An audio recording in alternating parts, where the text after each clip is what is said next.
The Fire Store, equipping protectors with passion. Every decision the Fire Store makes as a company is about its customers. As the holiday season has quickly approached, explore a wide selection of unique and practical gifts at the Fire Store's Gift Center. Find the perfect presents for firefighters, EMTs, and first responders today. The Fire Store's goal is to get you the gear you need when you need it at prices you can afford. Visit thefirestore.com for everything but the truck and shop its family of brands including Streamlight, MSA, Lion, FLIR, and more.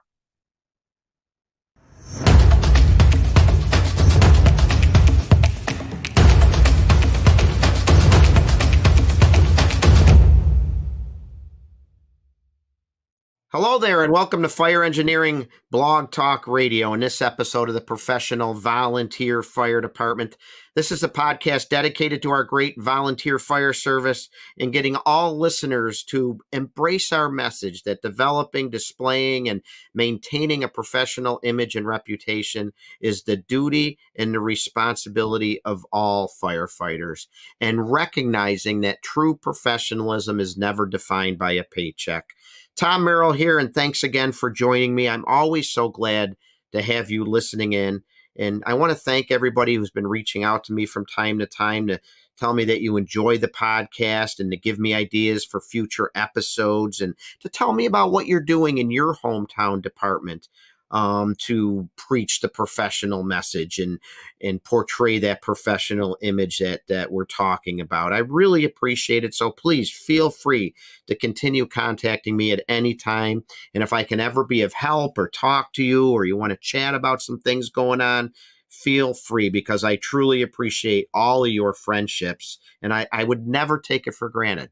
And that's a promise. I don't take it for granted at all. And I really appreciate it. And speaking of folks contacting me, I've had a lot of you reach out to me to get a copy of my book, which was released last month, and that's the Professional Volunteer Fire Department. I've been signing copies and shipping them out to people, and I'm amazed at I'm actually very humbled at the great feedback I've been receiving. I just came just prior to recording the podcast here. I just met a gentleman from the Wrights Corners Fire Company, which is north of me, 45 minutes away, and he met me because they purchased 5 books, and I met him and handed off 5 books to him just within the last hour, and it just makes me feel great. You know, it was over a 4-year project, so it was definitely a labor of love, and I'm really proud of how it turned out. And if you would like a copy of the book, certainly go to Fire Engineering Books and Videos, and you can get it there. Or contact me if you'd like a signed copy, and we can talk about signing it and how I can get it out to you. And just don't hesitate to let me know if you'd like a copy. So again, just came out a month ago, and I'm very proud of it. So, and as 2023 comes to an end, and it's hard to imagine that, yes, we are into November. The year is drawing to a close. We could start planning for 2024, right? And it's not too soon to begin planning for FDIC 2024. And I hope to see you there. I'm going to be there all week. I'll be presenting my 4-hour pre-conference workshop. I think it's going to be on Monday. Right now it is scheduled for Monday. And I would love it if you could come and attend. We're going to spend 4 hours talking about building and portraying and maintaining a professional operation in our volunteer departments, and how we can hold ourselves accountable to uphold that professional culture that we're looking for. So it's not just organizationally, it's personally as well that we want to portray professionalism. It applies on both sides. And there's a lot of things we can do and we should be doing to provide our residents with this professional level of service and to hold ourselves to the professional scale. And that's what we're going to be talking about during the 4 hours at FDIC in April. And I really hope I can see you there. And speaking of building a professional culture of excellence, that's exactly the topic that we're going to be talking about on this episode, because sometimes organizations do need to do a hard reset. All of our departments can definitely hit a rough spot, right? And it isn't a statement made to disparage anybody or any organization. It's just how it is. It can be that way in the Scouts. It can be that way in the PTA, church groups, charitable organizations, businesses. This isn't just the volunteer fire service things. It can happen anywhere. Everywhere can go from good times to bad times in a short period of time. Everything's rolling along great. Members, everyone's committed and focused on the mission, whatever that mission is, and they're all working toward common goals, and everybody's doing the job that's expected of them. And it can go on for years and years and years. But then sometimes a rough spot hits and a rough time comes around. Maybe there's not many people stepping forward to volunteer or join, and maybe there's a drop in people wanting to do some extra work or take on leadership roles. Maybe the previous movers and shakers in the organization moved out of the area, retired, or maybe they even passed away. Whatever. As they say, stuff happens. You can change that word if you want, but stuff happens, right? And it leaves the organization maybe straying off course a little bit, and hopefully it's only off course for a short time. But eventually there's a new group that comes in and they take the reins and they are determined to right the ship and maybe do the things necessary to get people again to focus on their mission and to bring the organization back to where it once was. And it's not always easy. There can be pitfalls and stumbling blocks and obstacles, but with the right people, with the right attitude, it can happen. And on this episode of the Professional Volunteer Fire Department, we're going to talk about redefining the culture in the volunteer fire service. And we're going to talk with a couple of guests here that had to hit the reset button in their department, but they have some pretty good results to show for it. And joining me is Chief Jason Bowman and Assistant Chief Chad Akins from the White Rock Fire Protection District in the great state of Missouri.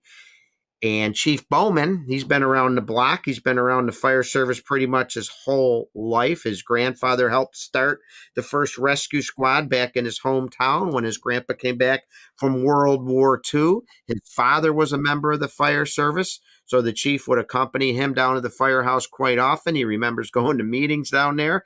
And then he joined the fire service back in 1995, first in Knoll, Missouri, the volunteer fire service there, and he began a paid career in the Bella Vista Fire Department in Arkansas in 2003. And like I said, he's also the chief in White Rock, Missouri, 100% volunteer fire department, covering, if I read it right, about 90 square miles in McDonald County, Missouri. Now, that's crazy to me because my little volunteer department covers about 6 square miles. So I cannot imagine covering 90 square miles. Anyway, the chief has had quite a journey, and he's launched some great initiatives with his team there at White Rock, and we're going to talk to him about what they've done there. And then we're also going to have his assistant chief, Akins. He's been around too. He served in 2 other volunteer fire departments in the state of Arkansas before coming to White Rock. He served a number of years in the U.S. Army. He's been involved in 3 campaigns, and I want to give him a big thank you to thank him for his service. And he's also known as a bit of a motivator, as he says he has a knack for motivating others. And perhaps it's due to the fact that he's also a coach. He's got a lot of coaching experience, as he has coached baseball, football, wrestling, softball, and he was also a deputy sheriff, too. So he's got a lot of experience. He's been around the block. And these 2 chiefs have worked together for the past few years now. They've overcome obstacles. And that's what we're going to talk about, because they had some big challenges in their way.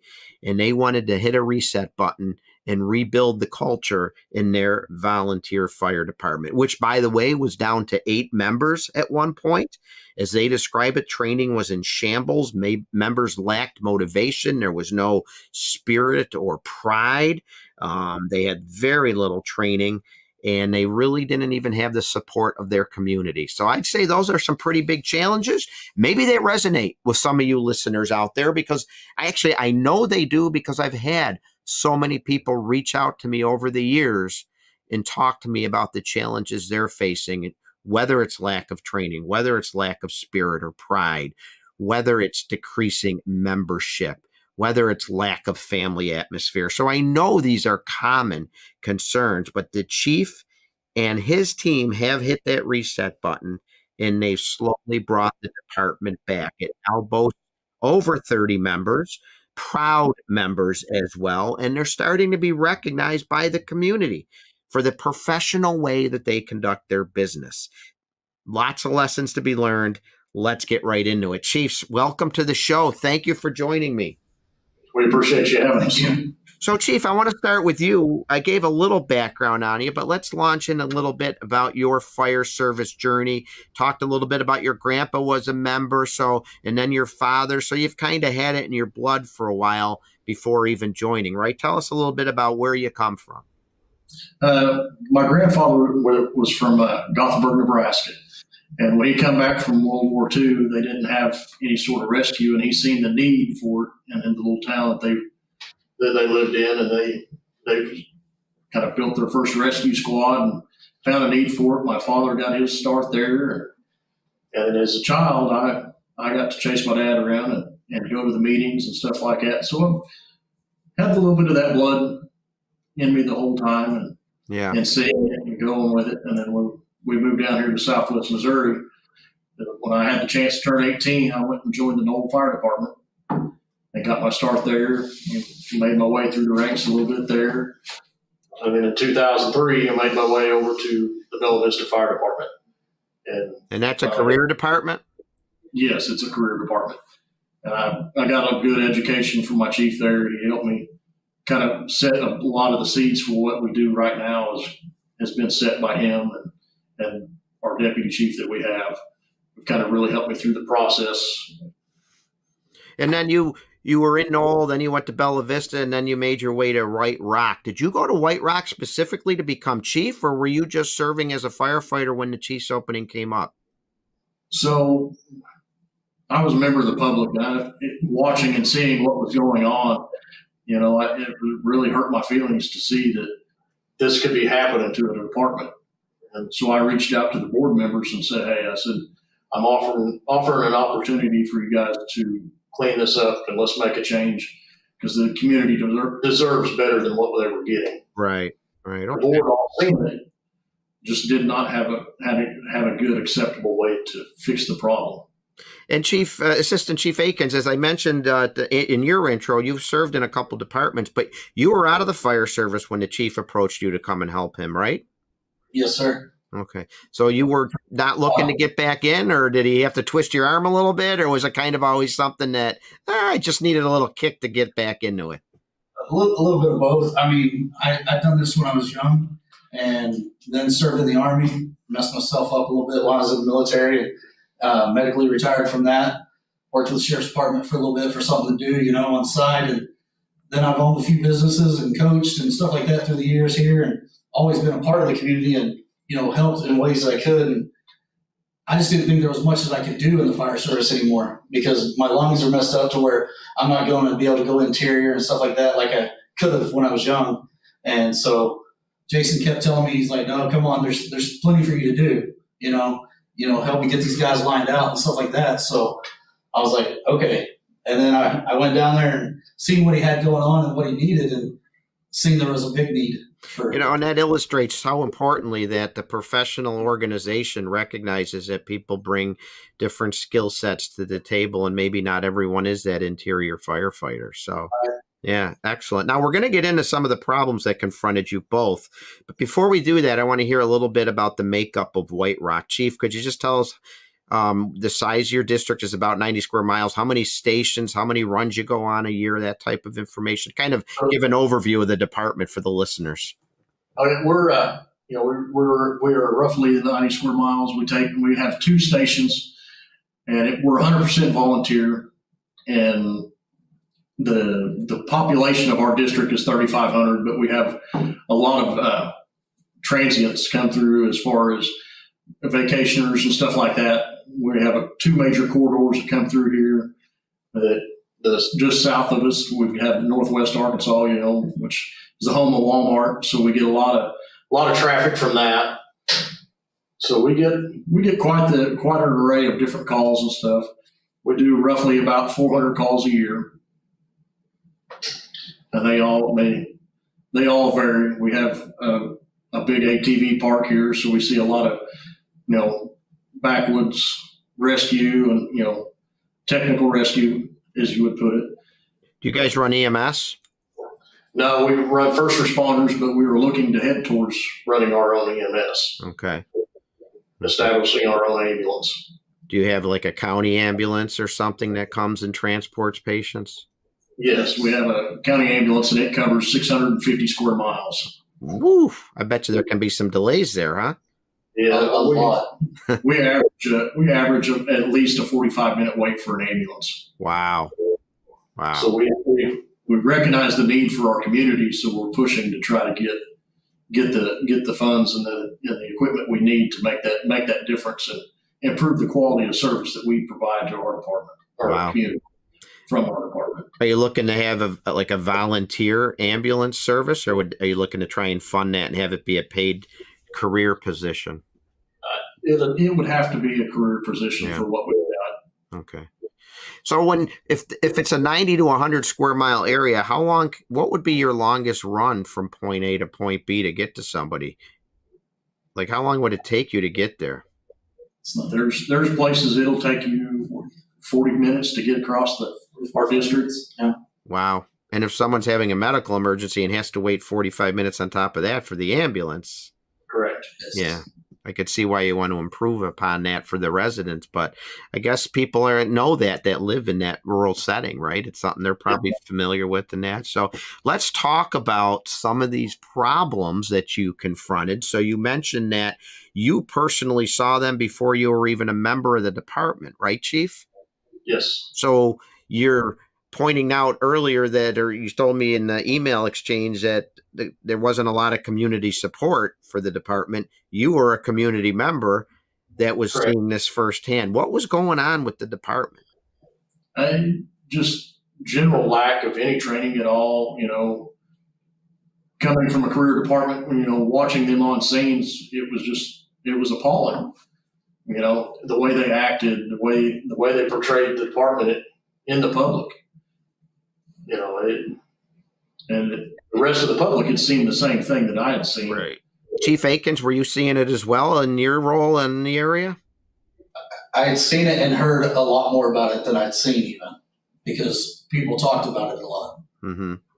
Regular people, citizens, community members? Regular citizens, yes. Yeah. Like I said, they were laughed at this department a lot, Yeah.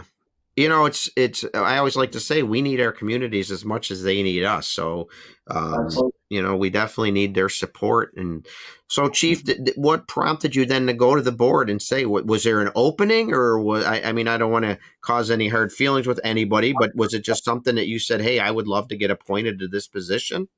So I sat back and I talked, sat there and ran this through my head, and it was, something's got to change. And if I don't step up and try to make a change, then it's just going to continue the way it is. Right. Well, I personally took it upon myself to try to make that change, and that's when I approached the fire district board about taking the position as chief. Gotcha. So your chiefs are appointed; they're not elected. They're not elected; they're appointed by the fire board. Okay. Interesting, because as you know, about most of the country elects the volunteer fire chiefs, which is a whole subject for another show, another time. But so you had a board that you had to be appointed from. And I want to just point out to the listeners, the problems that you're describing and going to get into in a little more detail, they're not unique to your department. As I mentioned, they can happen anywhere at any time. And it doesn't go bad all at once in a lot of cases. It starts snowballing over a number of years. It can happen slowly as key players leave, but it can happen to everybody. And then it can go on for a while until you get people like yourselves that are determined to come in and right the ship. And that's what you did. So I want to talk about that journey, how you rebranded your department. You've identified the problem and you went to the board to say, hey, I think I can help you. And the board listened to you. And that highlights to me one of the key aspects, we'll call it number one, building relationships, right? You had to build a relationship with the board. Did they know you? when you went up and talked to them the first time? Had you been talking to them ahead of time, or how did that work?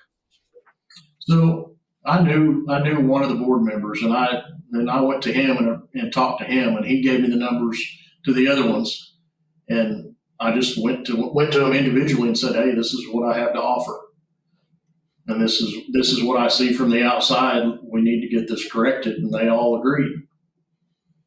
And one of the first things you told them is, "I'm going to overhaul the SOPs or SOGs," and you were sure to let me know that you were so appreciative of the support they've provided you.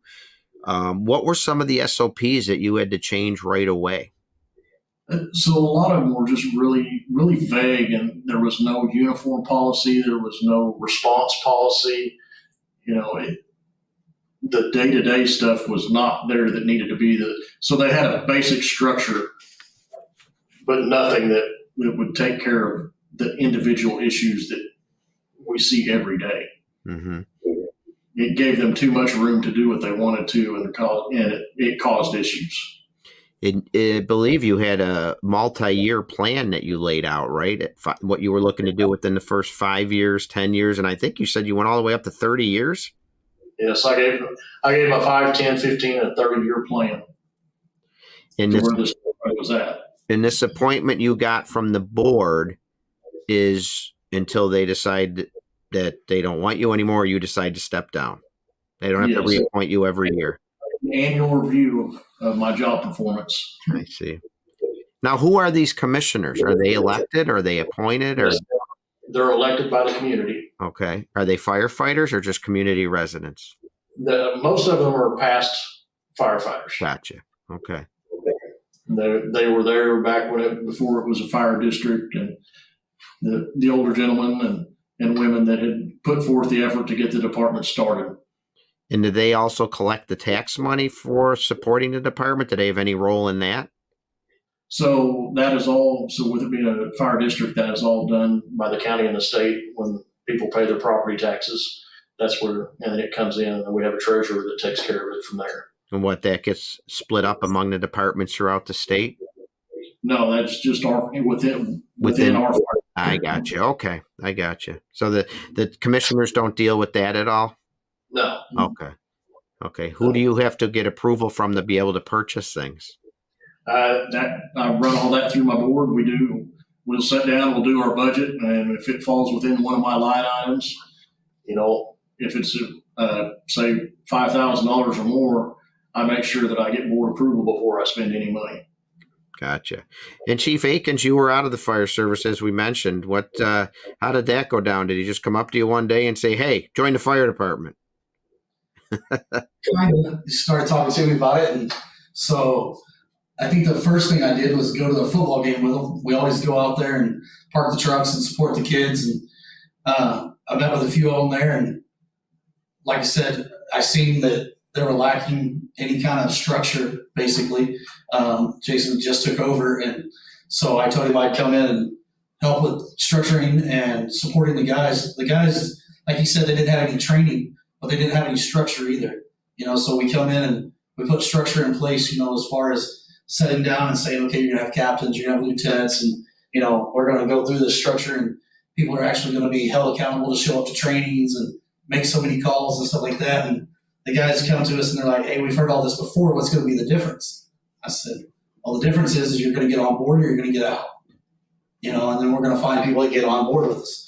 And so they've gotten on board. We've had a couple that got out too, but I mean, most of them have gotten on board, and they see that we meant what we said, and so we're pushing forward, and they've all started pushing forward with us. Right. And Chief, what would you say was the toughest new SOP or way of doing things that you met the most resistance on? I think really it was more of the response and the way they acted on scene. When before they would just kind of get there and they would mill around and not do nothing.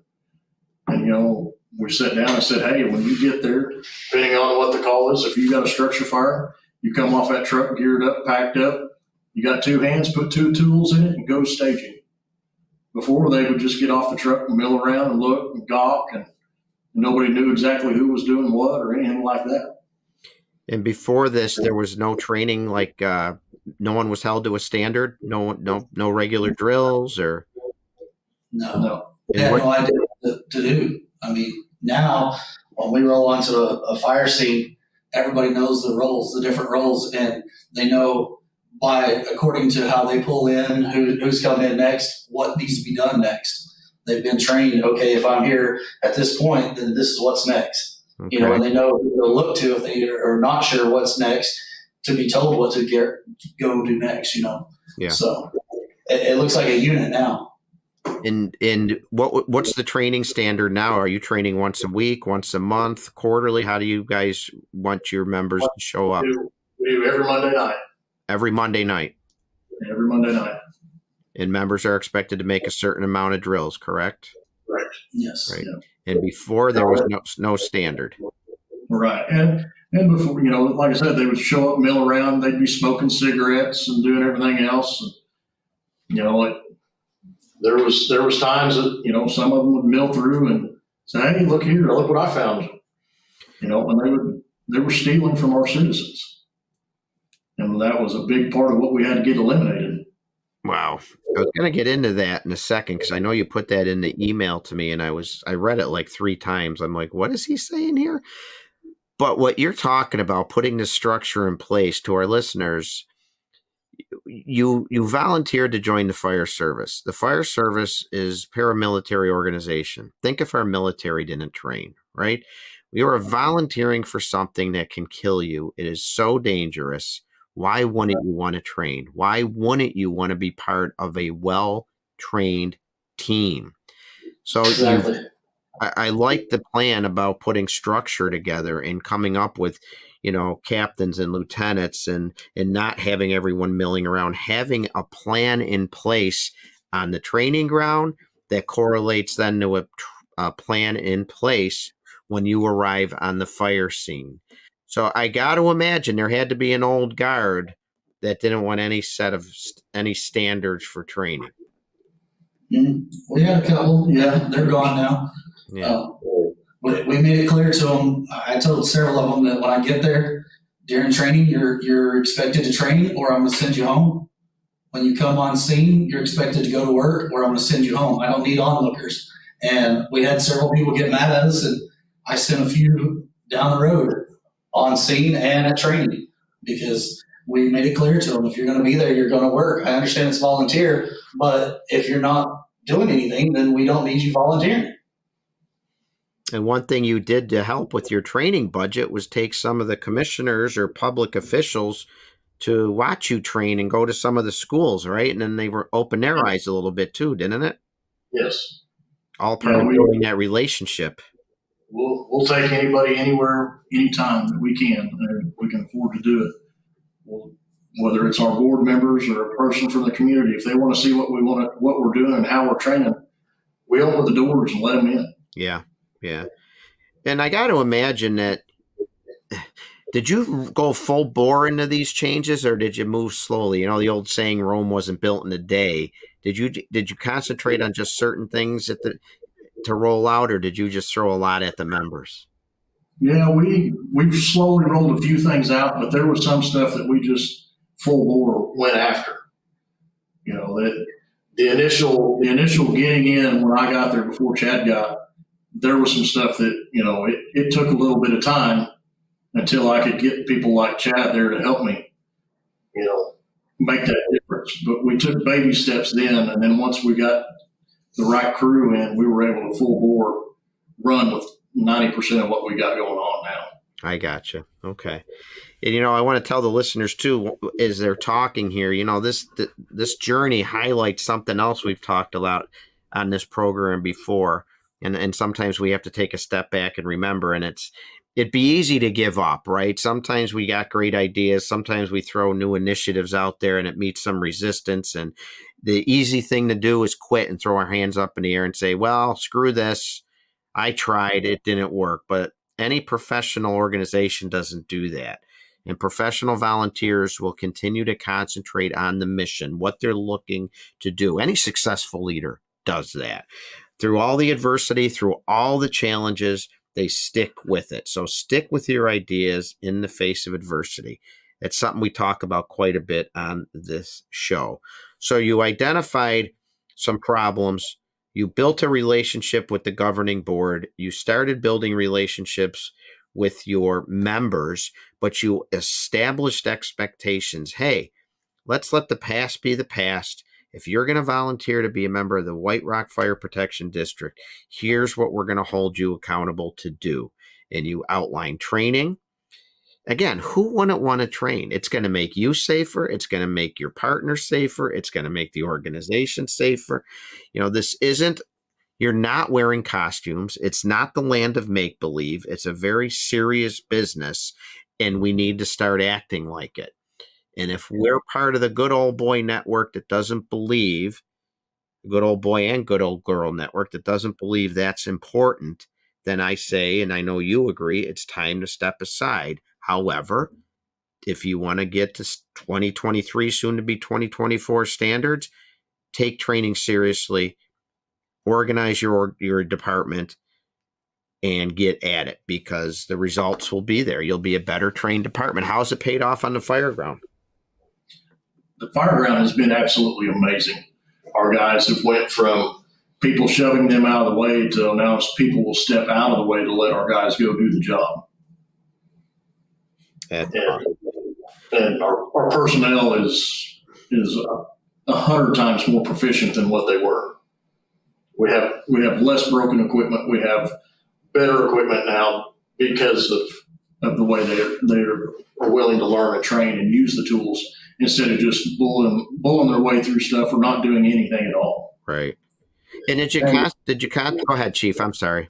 I was going to say, and the neighboring departments are asking for our guys to come do mutual aid now, to where before they kind of blackballed them, they didn't want them. That's all changed in the last 2 years to where we're higher up on their call list now. I mean, a lot of them we're second in for them. So you had to build relationships with the neighboring departments too, because all that. You had a damaged reputation, not just with the community, but the neighboring departments as well. They lacked confidence in you, it sounds like. Yeah, it was bad. Yeah. How about the interpersonal relationships with the neighboring departments? Did you reach out to them, extend the olive branch, and let them know what you were doing and say, hey, bygones be bygones, I know the reputation we have, but I'm going to work hard to improve it, and here's what you're going to get if you call us for help? Absolutely. That was one of the first things that we did once we got Chad, and we started getting our guys to where they were starting to know what they needed to be doing. And we started going out to our neighboring departments then and saying, hey, this is a new era of what we have at White Rock. Mm-hmm. Would you please reconsider what your past thoughts on us? Right. Since then, it's been absolutely amazing. We've gotten huge requests to do mutual aid now, which before would have been never heard of. Okay. So you identified training as a priority and getting your members to operate as a team. And I got to imagine you concentrated over and over again on the basics. I got to think you really hammered those basics, right? You get those residential base, whatever your basic incident is. For us, it would be like a residential fire, but that's where you probably started, I got to imagine. Yes, we started with our bread and butter. Getting water out the hose was our first concern. And having members properly geared up and equipped, and you did it over and over again, so it became second nature. Yes, sir. And you gave structure to the organization. Did you appoint lieutenants and captains, or did you let the department have a say in it? How did that work? So it took some time, but I sat back and I said, hey, it's getting to the point now that we've got people that are really stepping up, and we started out with lieutenants. And that was somebody that was the lieutenant's job was to maintain what happened at his station. Make sure the trucks were clean after the fires. If there was any needs, that he could bring that to me. And then we started seeing that. And then as our personnel started growing, we were able to establish a captain over EMS. We established a captain over our fire training. And now we have one that is over all of our vehicle maintenance. That's great. You gave them responsibilities. You held them accountable. But I got to imagine you let them go too, right? You let them do the job, no micromanaging. They would bring issues and challenges to you, but you would just expect them to take care of their areas of responsibilities, and that never had existed before. No. Okay. They in the past they had handed out some titles, but it was just to be a part of the good old boy club. Right. Yeah, and I know some people were still probably rolling their eyes and like, all these ideas aren't going to amount to anything. So you had to continue on with other ideas. One of them was your uniform policy. Tell us a little bit about that and how that came about.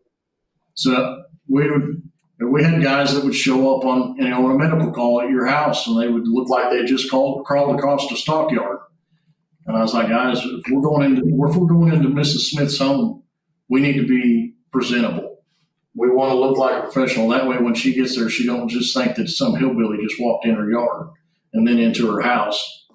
We need to be mindful of these people's places and be respectful of them.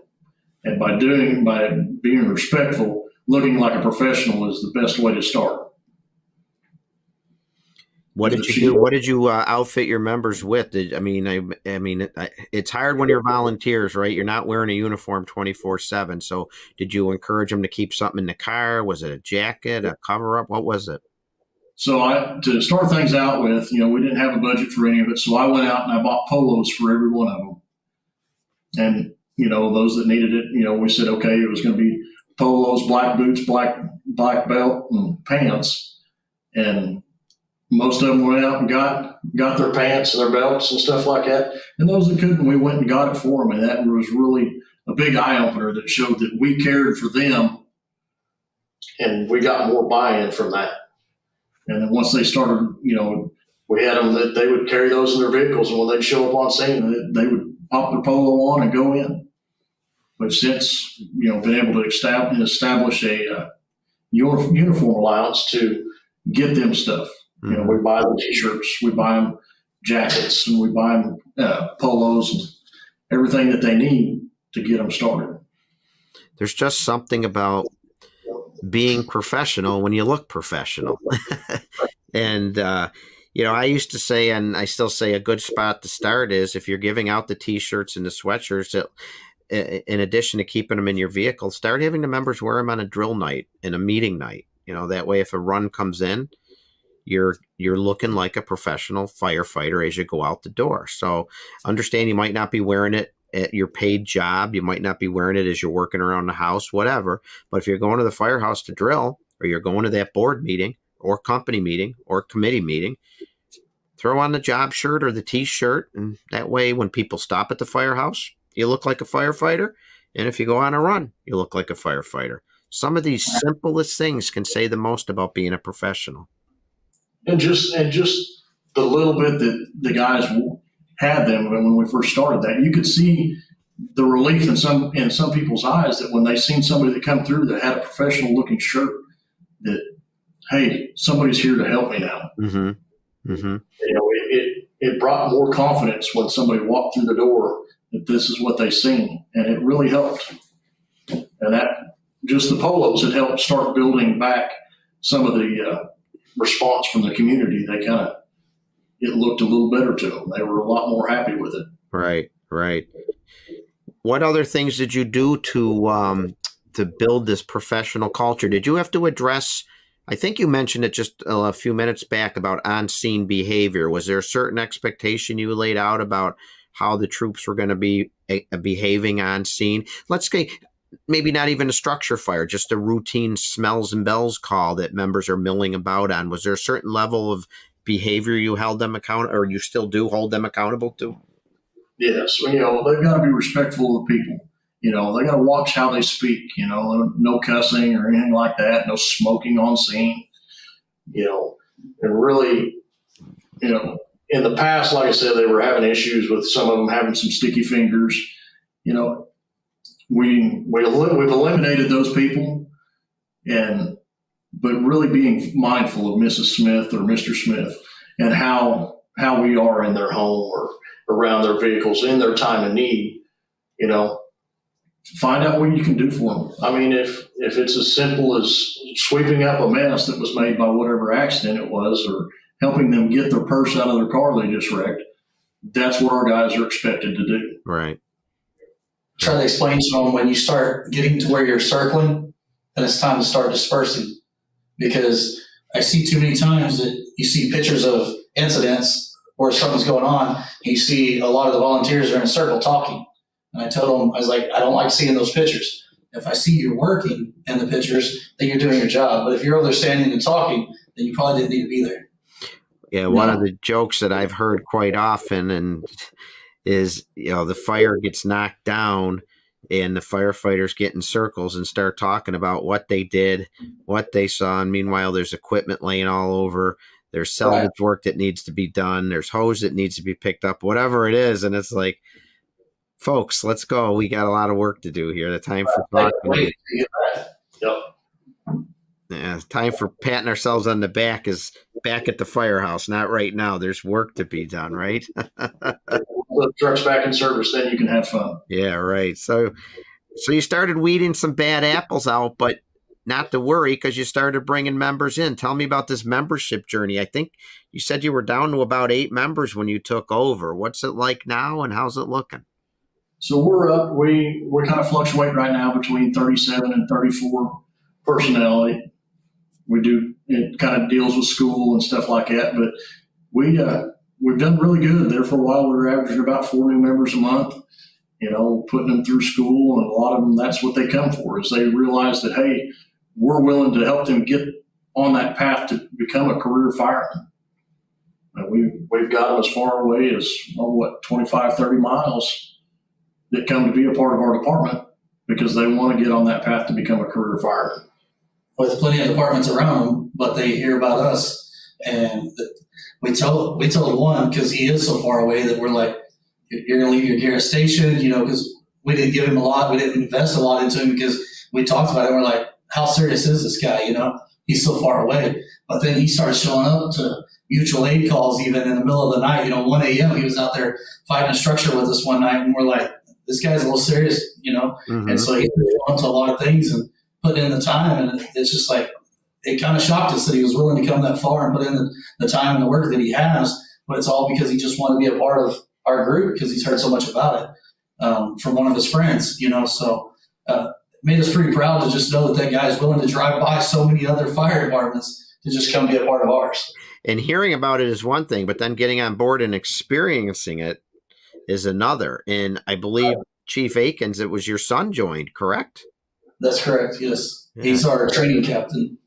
And where did he start? As a junior or a young member? No, he was an adult, so okay. Jason talked to him, and he started in with us just as a regular member, but then he got on with Bella Vista as well, so he's career with them. He's doing it full-time, and then he volunteered with us, and he's one of them that Jason put him in that spot because when our guy that was doing the training started slacking off, Dylan was learning the stuff at Bella Vista, so he started coming in on Monday nights, and he wasn't even asking us at the point. He was just, as soon as training was starting, Dylan's already out there having them do things. So before me and Jason could even get out the door to start training, he had them out there. They were already running through drills and stuff. Right. So we started noticing that, and we just kind of sat back and let him start taking that over. And then we talked about it, and then he'd come in and he would have training laid out for several weeks at a time, and he'd run it by Jason, and Jason's like, yeah, run with it, And so he kind of just took over that role. And so we just put him in there, and he's been doing it now for almost a year, right? Yep. Right at a year. And so it just fit him real well. And I mean, he's young, but the respect that he has from our department is pretty astronomical to see, for his age. Yeah.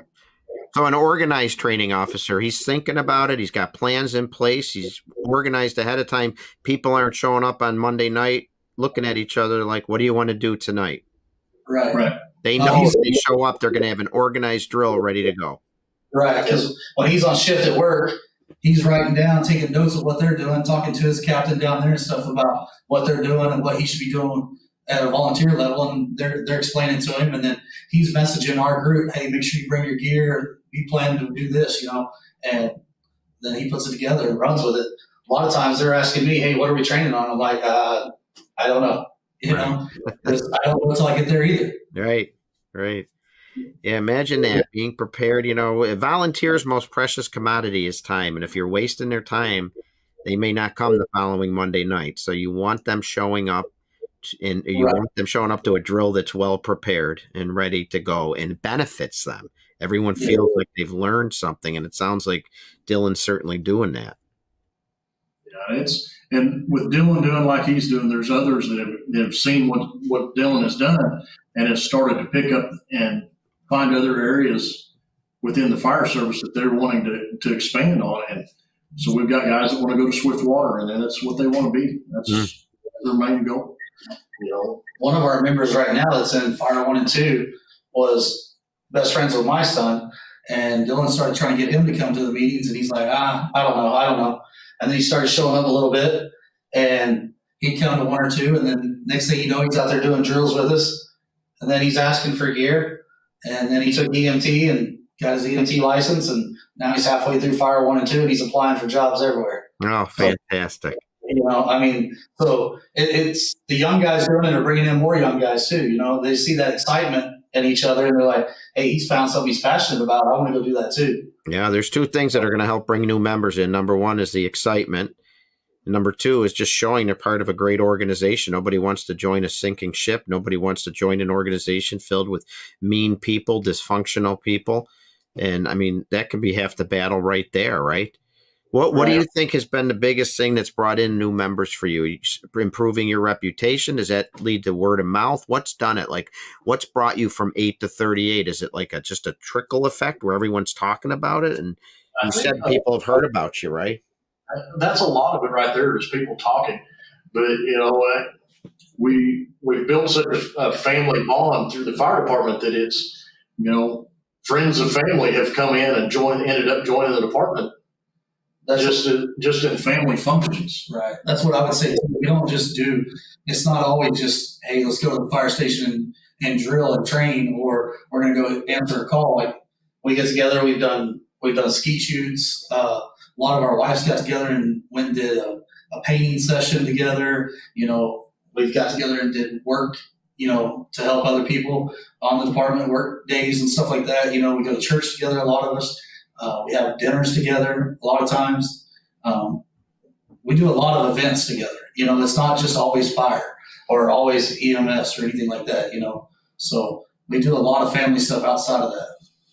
Well, volunteer firefighters aren't going to be much without family support. So that is a huge part of the equation as well. We got to have the support of our families, and you need to include the families like you are doing. Invite them down to the firehouse, have functions and activities. And in addition to getting the family support, you had to rebuild your image with the community.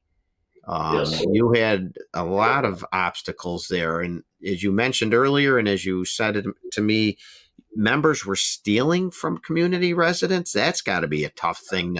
You can be marked for generations after something like that happens. Yeah, that's one of those things that I think the community has seen that we've made the changes to get away from that, but that was a very hard thing to overcome. Some of those people and some of the older people in the community still see that, and they still remember that. And that's something that, it's going to take years to get past. Right. Yeah. What were some of the other things that the community, what members didn't trust you about? What were some other things that happened that just hurt your reputation within the community? Was it, in addition to stealing, poor performance, I would imagine?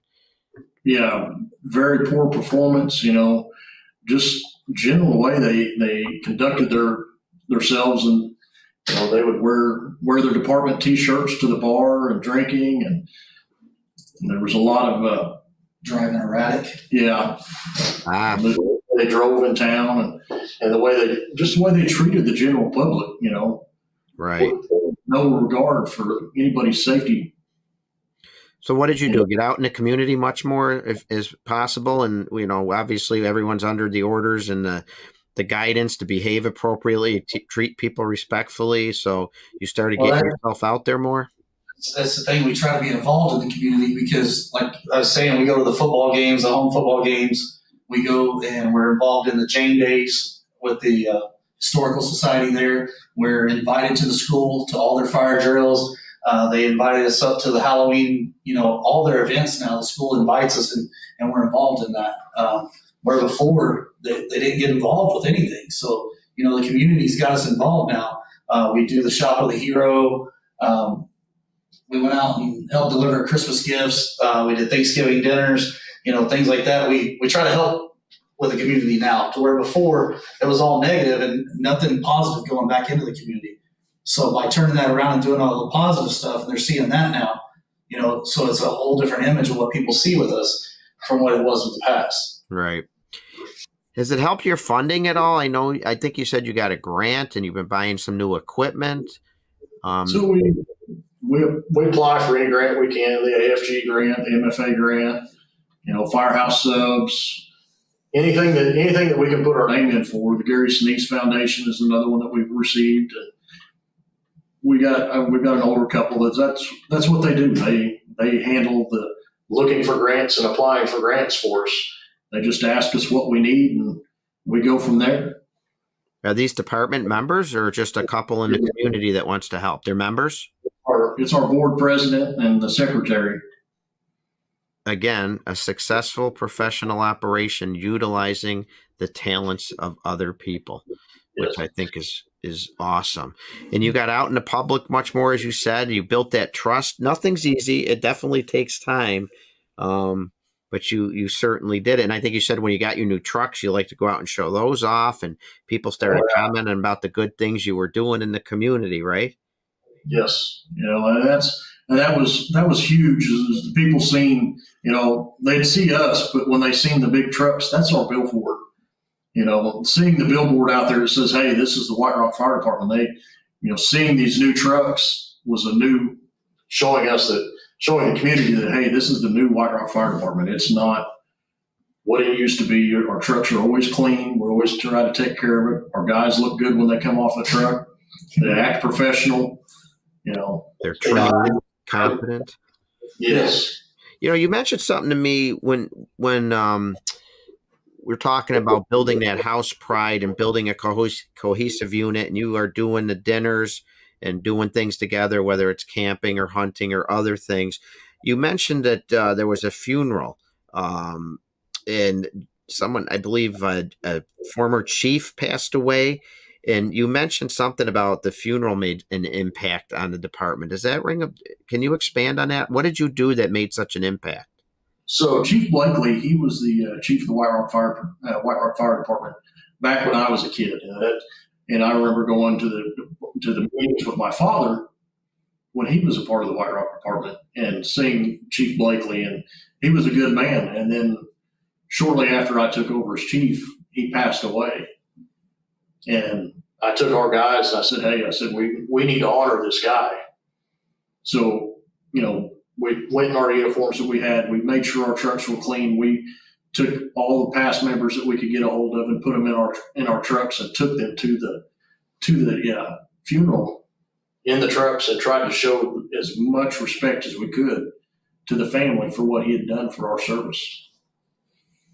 And while we were there, his sons noticed how we had made a change from what it was. They had made it clear that they had wanted nothing to do with the fire department after their dad was gone because of the direction it had headed. Mm-hmm.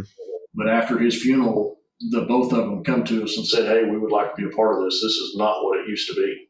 Fantastic. That says it all right there. And again, such a simple thing. An easy thing to do. And, you got to remember too, listeners, that you get a lot of new members that join that haven't been around long. They don't know the importance of going to these wakes and funerals. It's got to be explained to them. And Chief, you did that. You got to tell the people that, hey, I know you don't know this. This person died. You didn't know them, but we're a firefighting family. We are all about family here at the White Rock Fire Department or whatever department it is. What we do is honor those who served before when they pass away, and we're going to go and pay our respects. And you pass that on to the new members, and I would hope that they would understand and come and be part of that tradition. But if we don't tell them, we don't discuss how important that is, how can we be mad at them when they don't show up? And you did that. They showed up, and the impact on the family, it brought you a couple more members. But even if they weren't going to be new members, maybe they lived out of town and just came in for the funeral, they're talking about your department with their friends and family later on, just about what a great group of firefighters came and paid respects and how well run that organization is. It makes one heck of an impact. It really does. I remember getting we went to a wake once when I was chief. It was a member who hadn't served for many years, but we got the word that he passed away. And me, my assistant chief, and a few firefighters went to the wake. There couldn't have been more than 5 of us. But the impact us 5 being there made on that family, it just was amazing. They wrote me the nicest thank you note. And, they all came in from out of town, but we're so impressed that 5 of us showed up. I mean, I wish we had more. And that's probably where I got the idea that we need to do a better job getting the word out to members that as a member of the family passes away, even though they haven't been an active member in 20 years, we still go and pay respects. And look at how it paid off for you. Right? Yes, it paid off very well. And like I said, my thing is with the respect of that, without Mr. Chief Blakely, would we have had anything right now for me to be doing? Those are the people that set forth the foundation to build the department off of. Right.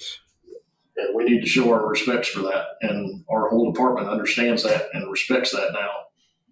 Recognize and appreciate the shoulders of those you stand on, for sure, because you wouldn't be where you are today without those that served before. Correct.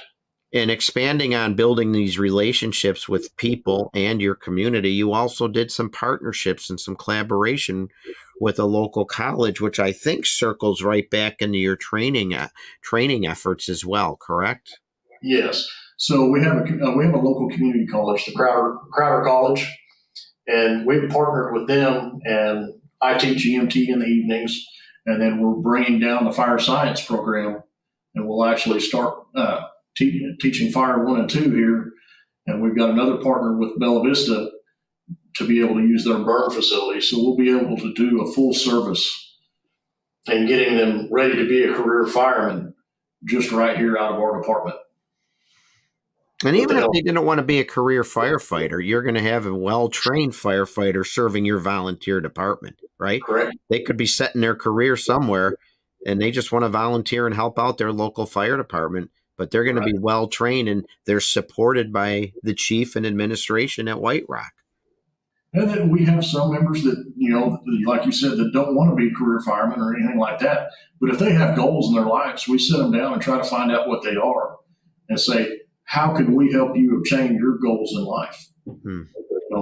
It may not benefit the fire department, but it benefits the fire department to have them there, and if we're helping them obtain their goals and they're there helping us on their time off, it's a win-win. You're showing you care. And let's circle in then on one of the biggest, diciest, most controversial aspects of the volunteer fire service that I get tons of emails about. How do we get away from the good old boy and good old girl club? What can chiefs and leaders do in a fire department to build this family atmosphere and stop some of the infighting that seems to consume a lot of volunteer organizations? So we kind of asked some of our members, what were their thoughts and what really stands out to them and what we've done. And one of them said that, we eliminate the egos right off the bat. The ego seems to be one of the things that really harms the fire service tremendously. People don't say it, they'll get one guy that picks on them all the time or something like that. And the next thing you know, they leave the service. They kind of feel like they're being pushed out when, if we can eliminate that to start with, it has helped us build our department. And maybe it's something that can help other people build theirs. We try to show respect and play to people's strengths too. It's like we was talking about earlier, not everybody's interior, not everybody's medical or something like that. Each person's got their strengths and they're going to be able to help in different ways. So we try to work around that and figure out who's better fit where, one guy may be a better driver and pump operator. And if that's all he wants to do, then we need that. We need somebody that's going to drive a truck out there and just stand at the pump panel, make sure you got water coming, So if that's all he wants to do and that's all that he's able to do, then that's fine. We still got to have that, Mm-hmm. So then it becomes our goal to make him the best engineer we can make him. Right. Bingo. Encourage him to come to drills and training, even though he might not be taking a hose line in. You find things for him to do on drill and training night, Right. where he can sharpen his or her skills.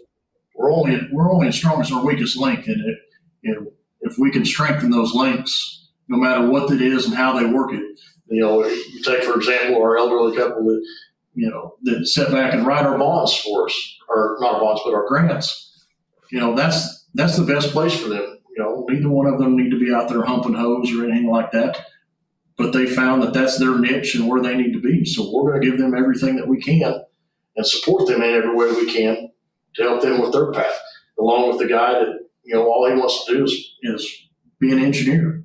We're going to support him 100%. Now, do you ever have to, one of the problems I've heard from some departments that do things like that with the different categories of members is sometimes it leads to conflict of interior people thinking they're better than the drivers, or this group thinking they're better. Is there anything that we can say or do to make it all one team so we don't have anyone looking down at any other group? Well, I understand what you're saying, but what I tell everybody is nothing works if you don't have everybody. I mean, the guy up there at the end of the road on an accident scene that's holding a stop sign, if he ain't up there stopping everybody, then you can't do your job. So if you're the guy doing chest compressions on the guy, if somebody ain't stopping traffic, you're in the middle of the road having to do chest compressions, you can't do your job without the other guy. So that guy is just as important as you are. If a machine don't work if it ain't all oiled and everything working right. Right. So that's how we explain it to them. So no one person's better than the other. And in the next scenario, you may be the guy holding the stop sign and the other guy may be doing the work. You never know. It just depends on who rolls up and how they roll up. Right. That's why I heard the expression once that firefighting is the ultimate team sport. Yes, it is. Yes. And everybody contributes to the victory, which is successfully taking care of the patient, successfully mitigating the fire or whatever the emergency is, and everybody coming home to their families. Yeah, we don't want any one person to walk away and say, look at what I did. We don't like that. You can walk away and say we did our best and it's we, then that's great. But if you walk away from the scene saying, look what I did and you didn't do anything, then that's wrong. And that you got to stop that. Chief Akins, I can see how you motivate people. Is that just a gift, or where'd that come from? The Army?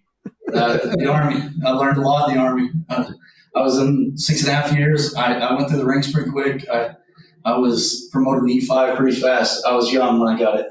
So a lot of leadership lessons I'm sure you can apply from the Army to the volunteer fire. A lot of my life. I did it with the Army, and then, like I said, I've coached kids for 15 years through just about every sport you can think of.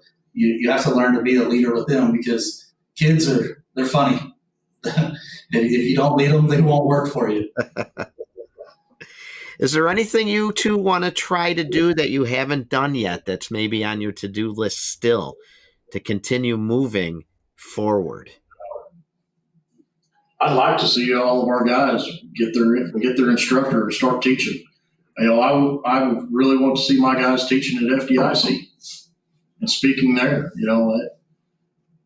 To me, that will be the ultimate goal for me right there, is if I can get somebody from our department to the point that they can go to FDIC and present, then that tells me I've done my job. That's a great goal. And it's achievable for sure.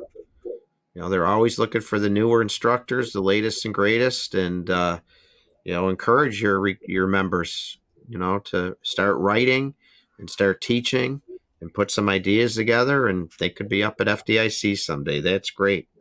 Anything else you could think of that you haven't done yet? I know you were talking about bringing people into you to do training, like a residency program. I'd like to be able to take that volunteer that lives at some farther away place and just can't afford to go to Fire 1 and 2, pay the bills and all that still. I want to give him the place to stay where he's not having to worry about rent or anything like that, so he can get his fire one, his fire two, his EMT, even on into his paramedic, if that's the direction he wants to go. I want to open these opportunities to these young people and give them something that to me was very hard to get, just because I had to wait to go here, or I had to wait to go there. I want to give them a one-stop, hey, I can go here and get it all and be ready to go. Wow. Well, it's certainly been a heck of a journey. And I don't think you can say the department, there's many departments that maybe had to start from scratch more than you had to hit that reset button, as I said earlier. And you gentlemen should be really proud of what you've accomplished. And I hope your members are proud. And I'm sure you tell your members all the time that you're proud of them to help continue with that house morale. What was the biggest challenge, do you think, that you faced when you came in? The buy-in from the members was the hardest thing to do. And getting them to believe what I was putting out there was really going to come to fruition, and then after that, it was getting the community support. That was even a little bit harder than getting the guys, but the guys made it easy once they started performing. And you outlined your expectations to the members, and you Yes, held sir. them accountable, and then you led by example. And you Yep. both showed you were people of integrity, people that could be trusted, but also people that stayed focused on the mission. So what was the one thing, if there's a fire department out there that's struggling like you were, what one thing had the biggest impact on turning morale around and improving your department's operation? But showing the guys that we cared about them as individuals and we cared about their family, and it wasn't just, hey, I'm here for myself, that I was there for them too. And then bringing Chad in and then seeing that Chad cared about them as well was huge. We kind of made it a point that the members that had kids and stuff like that, Chad made sure that we made it to at least one of their sporting events to show them outside of the fire department that we do really care. That's impressive. That's almost more impressive than going to wakes and funerals. That's really nice. It reminds me, I know an officer, he was in a paid department, but it's all about building those relationships. He put in his phone his crew members' names, but then he would put their children's names in the notes section on the contact in his phone. So he would remember. He had a bad memory. He wasn't doing it. He wasn't being just being deceitful. He just wanted to remember names. So as they're sitting around having coffee during the day, hey, how's your daughter Becky? How's your son John? Isn't one of them? And then he would put notes about whether on travel hockey or baseball, whatever, just to build that relationship. And sometimes that is so hard. But to me, it's so important to build a cohesive atmosphere in the volunteer fire department. Who wants to go down there if members are doing this, right? Right. Heads again. And how important is it for you two to get along? How many times have I talked to firefighters out there? Oh, our chiefs don't talk to each other. I bet you talk every day. Quite a bit. It doesn't mean you always have to agree, right? There's respectful ways to discuss things. And again, this can be so hard, but it doesn't have to be. And if your members see chiefs that are committed to the mission and working together, chiefs that are trustworthy, chiefs that can disagree but still do it in a professional manner, it's going to help the operation tremendously. Yep. Yeah, that's a huge part of it. Like I said, just the relationship that Chad and I have outside of work, and the relationship that we have with our members inside and outside of work says it's unimaginable how well the guys like our department. People don't understand that I've been to a few departments and I've never seen anything like this before. Any one of our guys calls right now and says, "Hey, I need help." Almost the whole department will be there. Well, that's one thing that they know too is before they weren't offered any kind of help. Like they weren't allowed to talk about anything that was bothering them. They were told to hold it in and stuff like that. And that's the old mentality that we were all taught. Like when I was in years ago, it was that way. When I was in the Army, you were taught that, you see something, you think about it, you push it down, you keep it away, And so these guys, they were taught that. And then even with their personal issues, now they'll message us, they'll come to us, they'll sit down with us.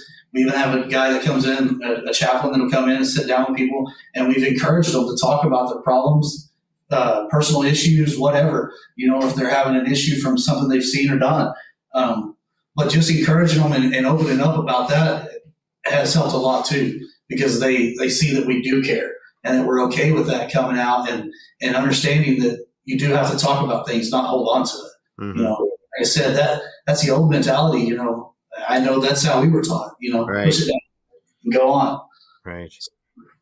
Well, again, as I said, it's been quite a journey. You really have a lot to be proud of there. Do either of you have any last minute thoughts that you want to pass on to anybody out there that's been listening, that's maybe in the same boat, looking to change the culture in their organization? Anything that maybe we didn't hit on, or that you want to just reinforce or emphasize before we sign off?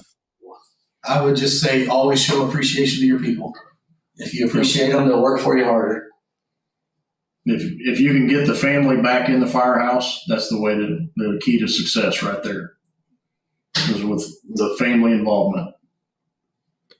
Very good information. Oh my gosh, from, again, not always rocket science, but so hard for some organizations to do.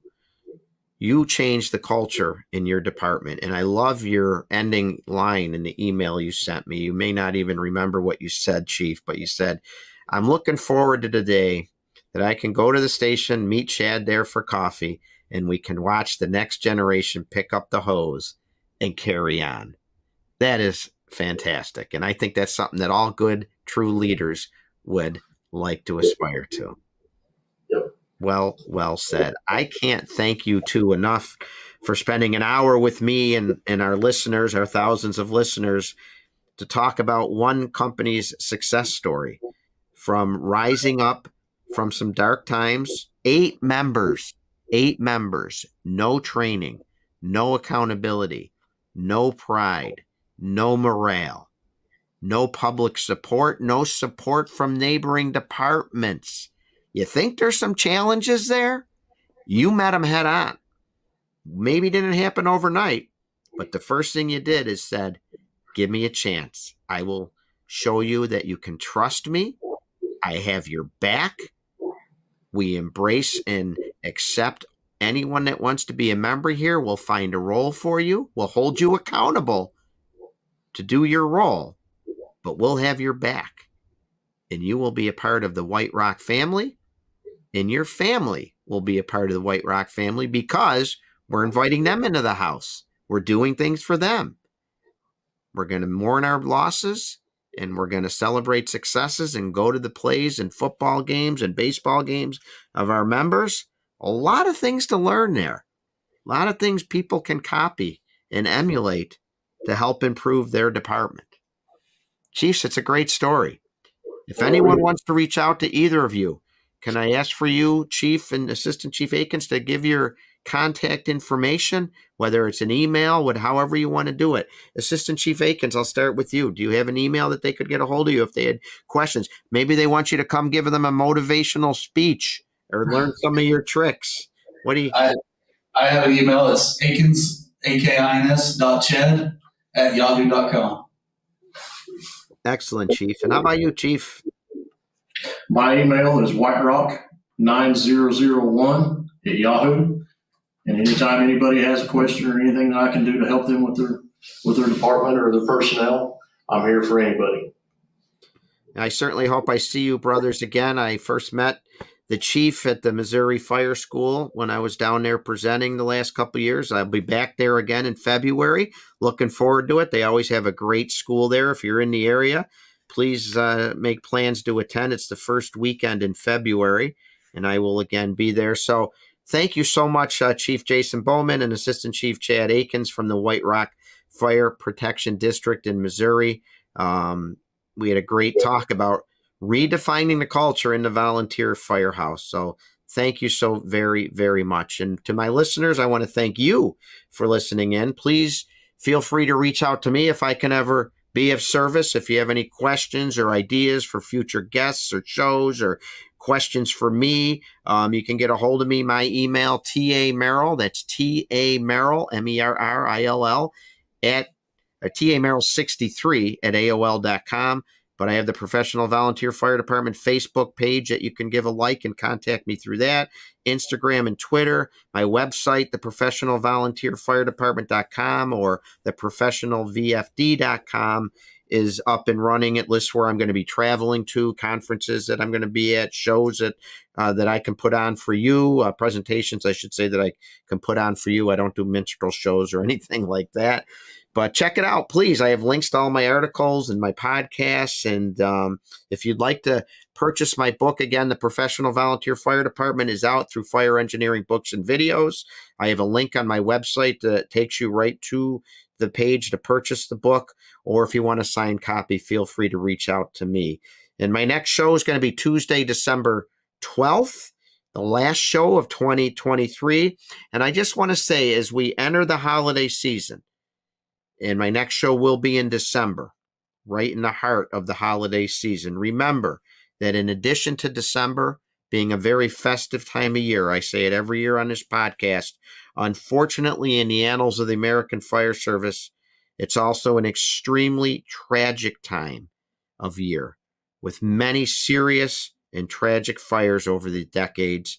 Unfortunately, terrible line of duty deaths, civilian deaths. Listeners to this podcast have known that I've talked about it. We've devoted an entire episode to the month of December. All I'm going to say is please be extra careful and do everything that you possibly can to ensure that you're going home safely to your families. Thank you so much for tuning in. Stay safe, and please remember that true professionalism is never defined by a paycheck, and our residents are owed professional service delivered by professional firefighters representing professional organizations. Take care, folks. Thank you.